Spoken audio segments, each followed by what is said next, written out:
When you reach retirement age, you'll be able to access 25% of your pension completely tax-free. Although it is worth mentioning that this is limited to 25% of your lifetime allowance, which is normally £1,073,100. The remainder of your pension will be taxed at your marginal rate.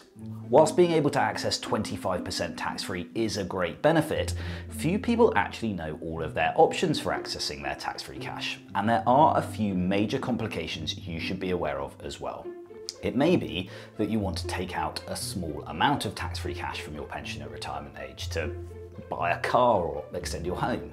This, of course, is something you can do. Let's say you had a pension pot of $500,000 and you want to take out $10,000 of tax-free cash to buy a VW Polo for a very lucky grandchild. You need to deem the portion of your money that you want to take 25% of as being in drawdown with your pension provider.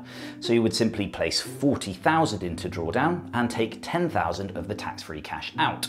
Moving the $40,000 into drawdown is simply administrative. You can leave the remaining $30,000 in drawdown and the rest of your pension untouched until you need it. So let's take another example. If you reach retirement age and your pension pot is, say, £400,000, it's unlikely you will be affected by the lifetime allowance, which I'll touch on a little bit later. In this scenario, you could choose to access your full tax-free cash entitlement of £100,000. Once you do this though, the remaining $300,000 and any future growth will be subject to income tax when you want to access the money. It will also most likely bring the $100,000 into your estate for inheritance tax purposes, so do bear that in mind.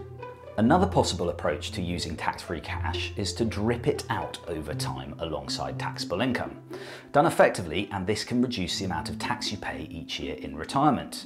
You should be careful when doing this though, as taking taxable income from your pension will trigger the Money Purchase Annual Allowance. This will then limit the contributions you can make to your pension to £4,000 a year, so it may not be a great option if you're still working.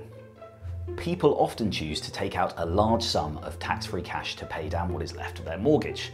Instead of overpaying their mortgage from their income that is subject to income tax and national insurance, they instead contribute their income to their pension. Contributions to pensions are gross of tax, so they grow their fund at a rapid rate. Once they reach retirement age, they then use their tax-free cash to pay the remainder of the mortgage down. But, as I mentioned earlier, in order to access your full 25% of tax-free cash, you need to move 100% of your pension into drawdown and fully crystallize your pension. So what does that actually mean? Well, unfortunately, this is where it gets extremely complicated. Crystalising your pension is simply an administrative process that occurs whenever you take withdrawals. It essentially allows HMRC to identify how much of your lifetime allowance you have used. The lifetime allowance is the limit of the funds an individual can build within their combined pensions during their lifetime before incurring an LTA tax charge. The current limit is £1,073,100 and the charge can be upwards of 55%. So let's take a look at an example to explain how someone might access their full tax-free cash entitlement and why it might impact their lifetime allowance.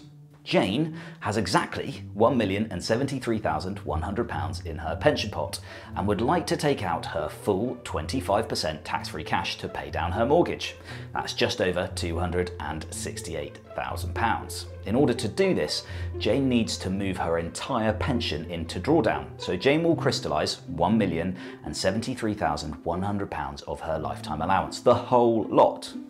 Although the whole pension has been crystallised for the purposes of the lifetime allowance, the remaining $800,000 or so can stay invested to grow within her pension. This can then be taken as and when she needs. John also has exactly £1,073,100 in his pension pot, but he only wants to take £25,000 of tax-free cash to buy a new car. To do this, John will need to crystallise $100,000 of the pension by putting it into drawdown so that he can access the $25,000. This leaves $75,000 in drawdown and just over $970,000 of uncrystallised pension. Why does any of this matter though? Well, when Jane reaches 75, a lifetime allowance test will take place. Any value of her pension that is over her crystallised fund value will now be subject to a lifetime allowance charge. If the lifetime allowance were to go up in the future, Jane would not benefit from this. whereas John still has a large amount of uncrystallised pension available. So if the lifetime allowance were to increase, he could still benefit from the change.